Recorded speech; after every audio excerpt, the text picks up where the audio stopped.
Assalamualaikum warahmatullahi wabarakatuh. Waalaikumsalam warahmatullahi wabarakatuh. Ya, mungkin ini saya tidak lama ya, paling setengah jam lah, karena saya saya harus berangkat ke Vikia Banyuwangi. Keretanya jam 9. Oke, materi saya ini adalah tentang resistensi virus. Jadi sebetulnya apa sih yang kita pelajari tentang resistensi virus? Apa pentingnya, kegunaannya untuk apa?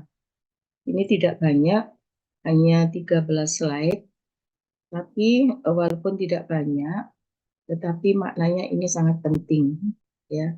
Jadi untuk memperdalam silakan Anda bisa membaca jurnal-jurnal atau textbook yang lain. Saya hanya memberikan secara garis besar aja, ya, tentang resistensi virus ini. Jadi kalian tahu semua bahwa virus itu hidupnya akan stabil jika dia sudah hidup di dalam sel yang masih hidup, ya. Jadi di sini contohnya adalah pada host TUC misalnya, apapun hewan atau manusia yang masih hidup, di mana selnya juga posisi hidup, maka virus ini adalah sangat stabil untuk hidup di tempat yang sel hidup. Sedangkan virus itu akan mengalami labil jika ada di luar, ya. Selama dia belum menemukan tempat inang untuk dia singgah dan bertahan hidup, dompleng, maka dia hidupnya tidak stabil. Nah, virus yang labil ini akan dipengaruhi oleh beberapa faktor. Nah, faktor-faktor itu bisa agen fisik dan agen kimia. Dari agen-agen itu ada beberapa komponen yang mempengaruhi, ya. Kalau itu menyebabkan inaktif pada asam nukleatnya atau nukleus dari virus, maka disebut golongan nukleotropik. Dan jika itu akan menginaktifkan virus, merusak proteinnya, maka disebut golongan proteolitik. Jadi ada bahan-bahan yang itu tergolong nukleotropik dan proteolitik. Dan ada juga yang lipolitik. Nah, khusus untuk yang lipolitik ini biasanya digunakan untuk mendeteksi apakah virus ini itu beramplop atau tidak. Karena kalau virus itu beramplop, maka kalau dideteksi dengan 4 macam zat kimia ini, maka dia akan mengalami inaktif.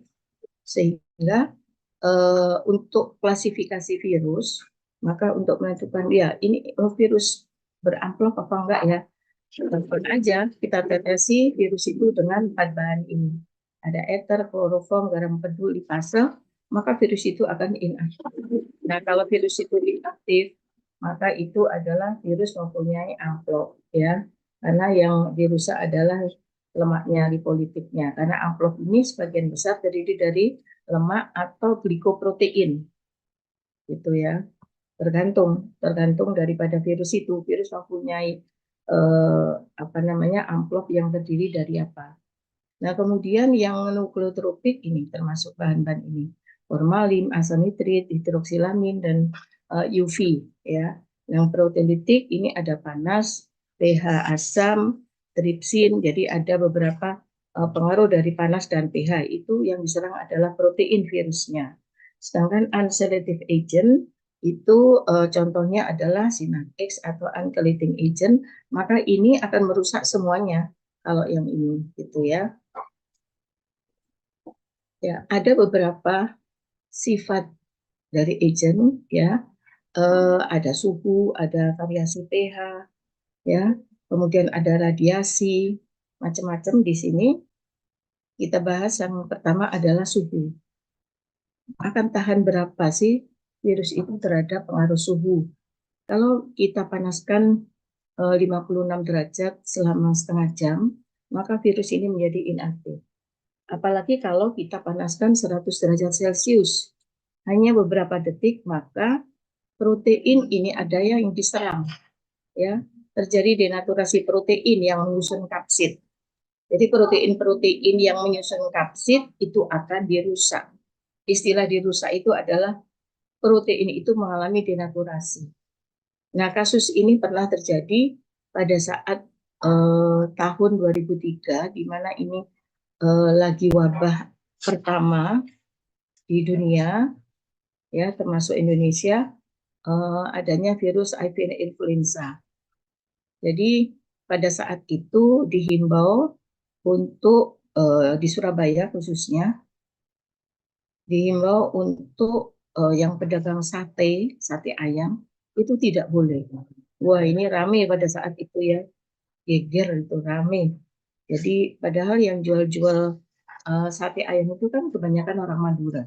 Jadi ada demo di kantor DPR Kota Madia itu ya, demo kami itu karena penghidupan mereka hanya berjual sate, sementara ini dilarang, tidak boleh, ya, karena kasus pada waktu itu ada kasus manusia yang terserang avian influenza masuk di Rumah Sakit Dr. Sutomo dan itu positif. Nah, sedangkan yang terpapar itu adalah orang-orang yang apa namanya tidak mempunyai peternakan ayam, justru orang-orang yang punya peternakan ayam tidak terpapar. Tetapi sekian kilometer dari peternakan itu banyak yang terpapar. Nah, ini sehingga apa namanya suatu situasi yang betul-betul gawat pada saat itu. Sehingga dihimbau lagi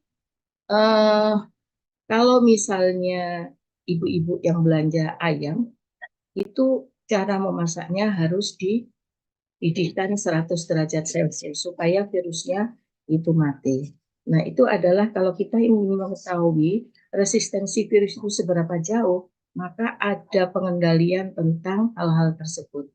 Gitu ya. Kemudian ada freezing thawing. Freezing itu adalah penyimpanan virus yang dimasukkan dalam freezer. Nah, thawing itu adalah dicairkan. Proses freezing thawing yang berulang-ulang di mana kita akan melakukan isolasi virus atau menanam virus atau membiarkan virus, kalau ini seringkali dilakukan, maka virus ini menjadi inaktif. Sehingga gimana antisipasi untuk hal tersebut?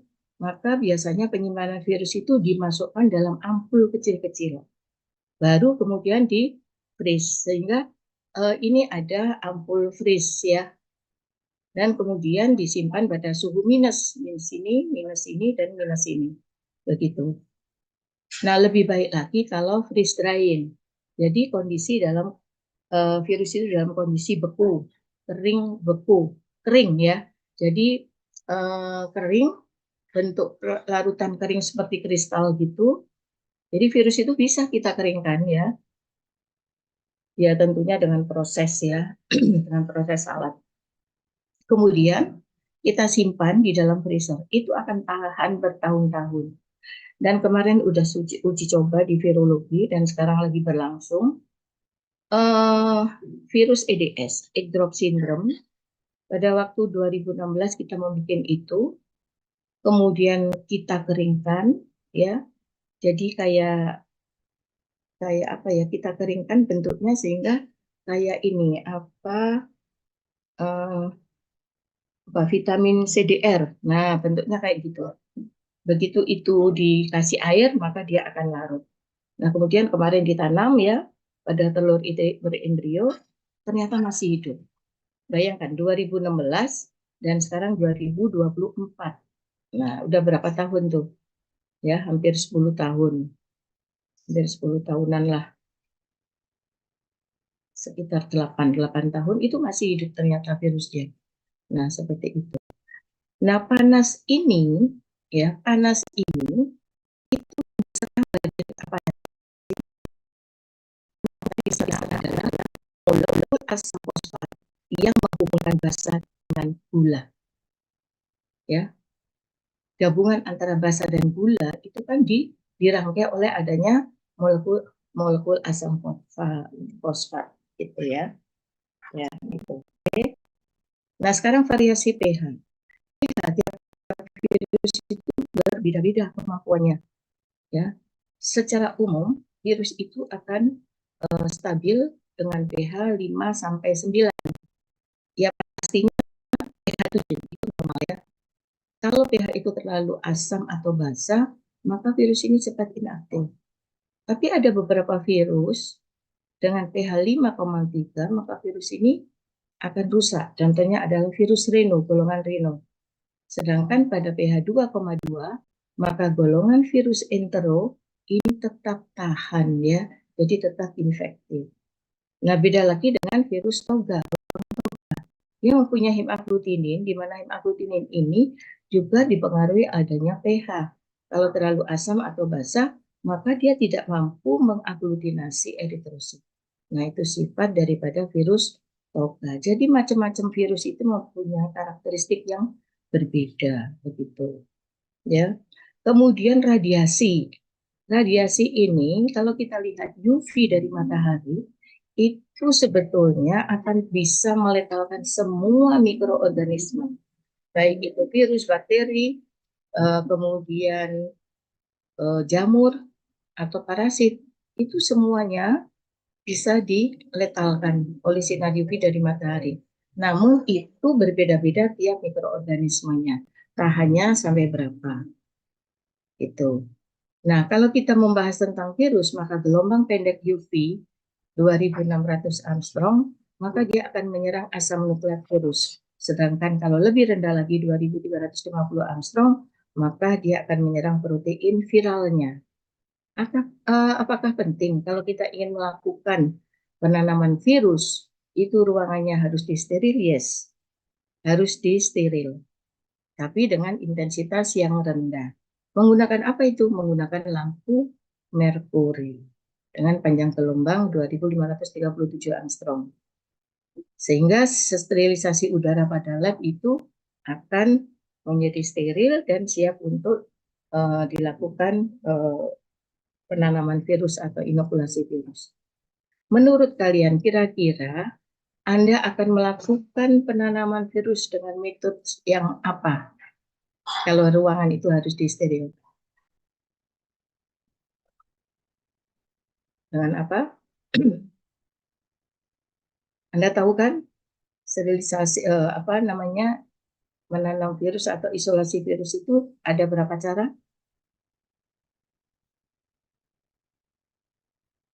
Ada berapa cara? 5. 5. Apa saja kalau 5? Kultur sel, Mm-mm. terus menggunakan telur ayam berembrio, Yes. menggunakan hewan laboratorium, Mm-mm. media cair, Media dan cair ini Prof yang diinang suspensi virus, diinang. sama yang kultur organ. Oke, sebetulnya kalau itu di skematis cukup 3. Nah, itu bagian kalau yang cairan, yang larutan, yang organ itu bagian dari eh, salah satu metode itu, gitu ya. Jadi ada 3 sebetulnya TAB, TC dan hewan coba atau hewan host aslinya begitu. Ya, oke. Nah, kira-kira dari itu kalau kita ingin mendapatkan ruangan yang steril dengan metode apa itu? Dari ketiganya itu, kira-kira yang mana? Kultur jaringan, Prof. Yes, kultur jaringan. Betul ya. Apakah TAB harus disterilkan juga ruangannya? Kira-kira atau hewan coba atau hewan hewan apa asli harus steril? Kira-kira gimana? Ya, kalau yang untuk apa namanya pada TAB, kebetulan kalau untuk praktikum tidak perlu untuk ruangan yang steril ya. Tapi kalau untuk riset, maka penanaman pada TAP harus dilakukan di BSC. BSC itu adalah tempat penanaman yang khusus kalau kita melakukan preparasi virus. Ya, di Viro itu di lantai 2, di lab yang sebelah selatan itu ada BSC. Jadi nanti kapan-kapan kalau praktikum virus, ya praktikum Viro minggu depan, nah itu bisa tahu BSC itu yang mana. Oke. Ya. Selanjutnya adalah formaldehid. Nah, formaldehid ini adalah dari golongan formalin. Nah, ini merupakan inaktifan virus dalam vaksin. Jadi kalau kita ingin membuat vaksin, maka macam-macam vaksin itu ada 4 macam ya. Vaksin aktif, inaktif, kemudian vaksin subunit, ya macam-macam. Itu kalau kita ingin membuat vaksin di mana virusnya itu harus mati, ya vaksin inaktif, maka virusnya harus diinaktifkan dulu, yaitu dengan penambahan formalin, gitu. Nah, tetapi dengan konsentrasi yang sangat kecil tentunya ya. Nah, kalau formalin ini kita teteskan pada golongan virus single stranded RNA, maka yang dirusak adalah nukleotropiknya. Sedangkan kalau pada double stranded RNA, maka proteolitiknya itu yang diserang. Nah, seperti itu. Nah, bagaimana dengan pelarut lemak? Jadi virus yang mengandung lemak ini akan inaktif ya kalau diberi ether, kloroform, natrium dikarbonat, dan fosfolipase. Dan seperti saya katakan tadi bahwa ini bisa digunakan untuk klasifikasi daripada virus. Kemudian gliserol salin ini justru menstabilkan virus, gitu ya, bukan menginaktifkan tapi menstabilkan. Kegunaannya untuk apa kira-kira? Untuk apa kira-kira?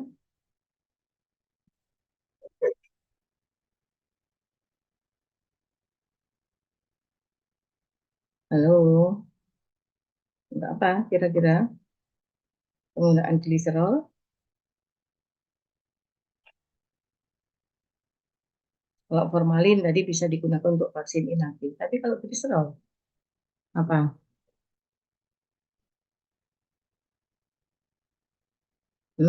Untuk menstabilkan virusnya, Prof. Iya, supaya memang virus stabil.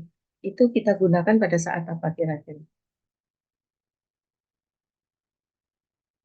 Ya, memang kegunaannya untuk virus itu tetap bertahan stabil. Gitu. Selain virus itu sudah disimpan pada kondisi dingin. Tetapi alangkah lebih baik kalau virus itu juga ditambahi gliserol salin. Ya. Jadi kepentingannya misalnya kalau ada kasus di lapangan, kemudian Anda bawa sampel yang berupa organ, di mana organ itu kan ada banyak virusnya. Nah, itu gimana cara membawa dari lapangan sampai ke lab? Maka bahan itu tadi, bahan sampel, kita beri peset, gliserol, antibiotik, anti jamur, kemudian kita kemas, kita masukkan dalam termos es, ya, baru kemudian kita kirim ke lab. Jadi pada saat perjalanan dari lapangan sampai ke lab itu virus aman, ya, karena dimasukkan dalam termos es. Jadi terhalang sinar matahari. Di mana di sisi lain gliserol ini akan menstabilkan virus selama OTW sampai ke lab. Nah, itu kepentingannya untuk itu. Itu ya, ingat-ingat ya. Nanti biasanya koas itu pasti ditanyakan lagi tuh. Nah, kemudian desinfektan. Desinfektan di sini ada hidrogen peroksida, KMNO4, kemudian hipoklorit. Ini termasuk agen oksidasi yang paling efektif. Nah, ada lagi formalin. Apakah desinfektan? Yes. Tapi ini efektifnya lambat. Sedangkan fenol dan lisol ini aktif terhadap virus tertentu.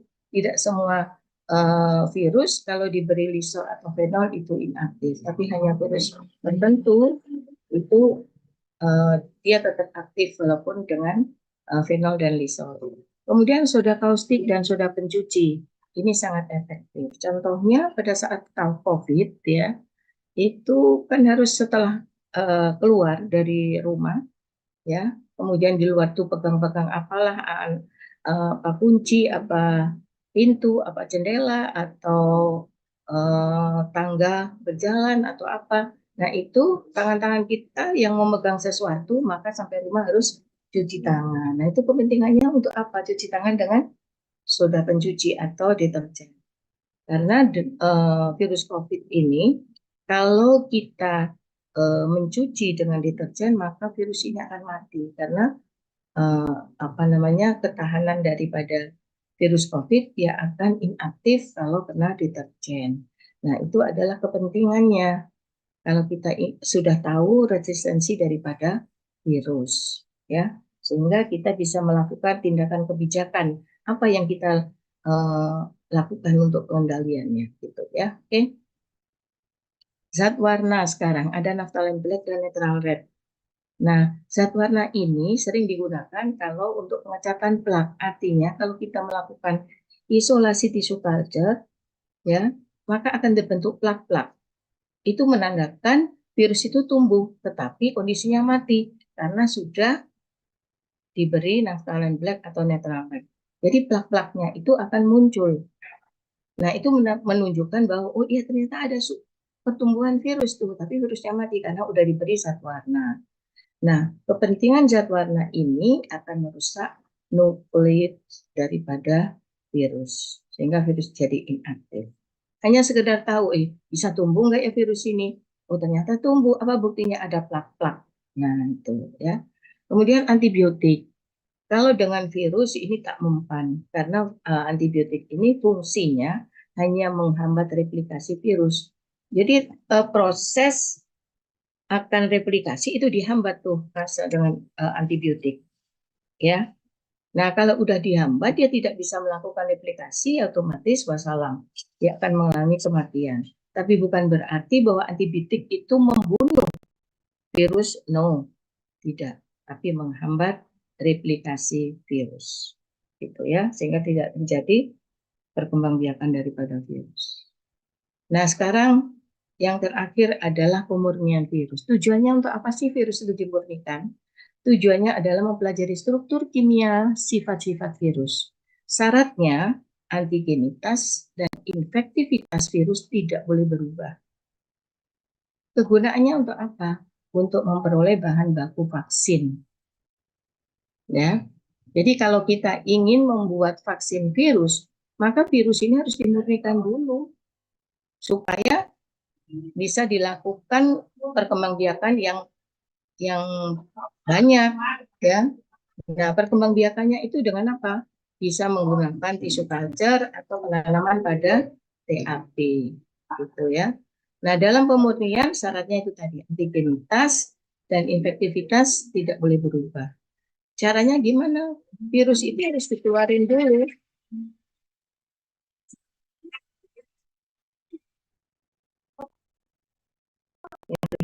Ya, apa?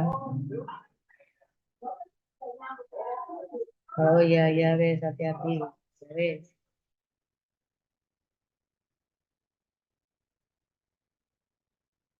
Nah, caranya gimana?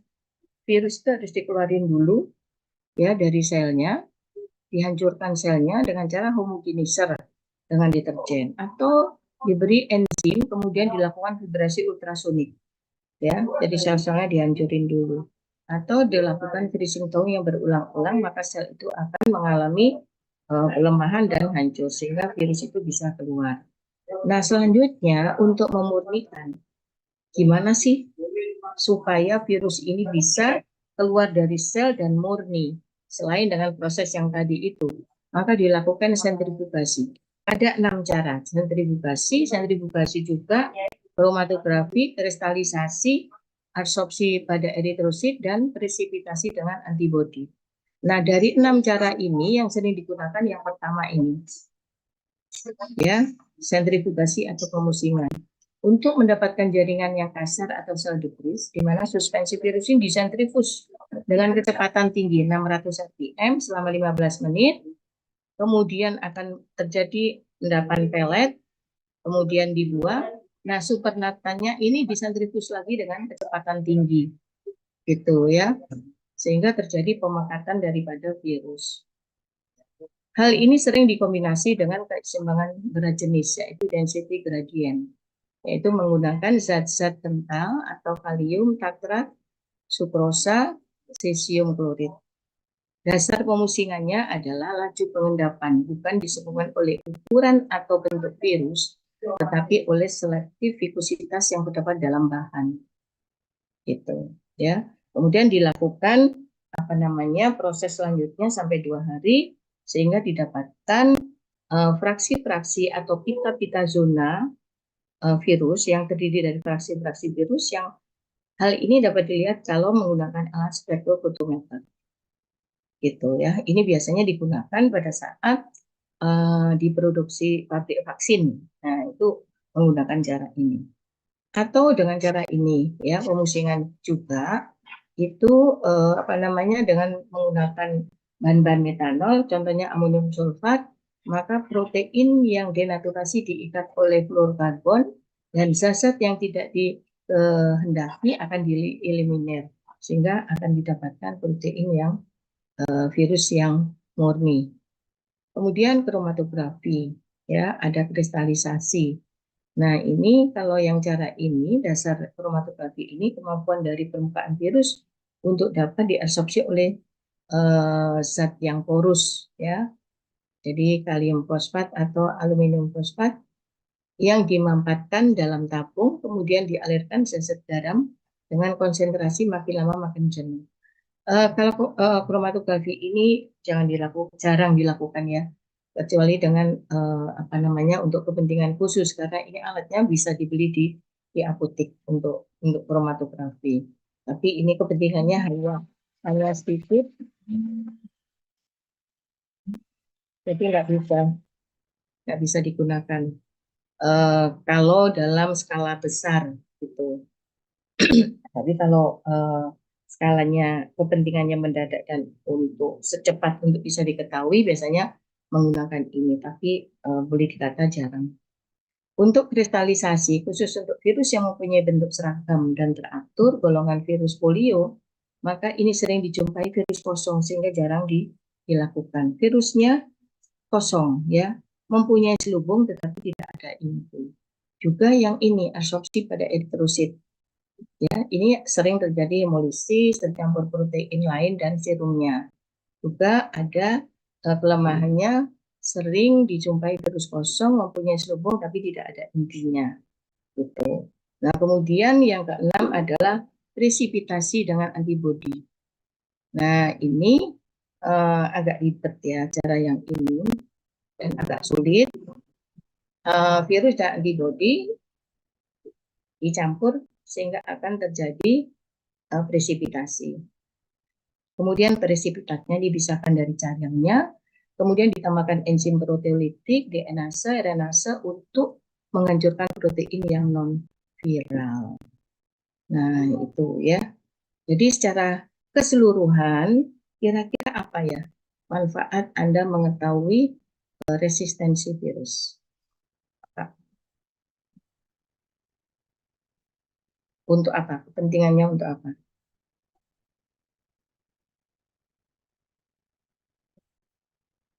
Ya, silakan yang mau menjawab.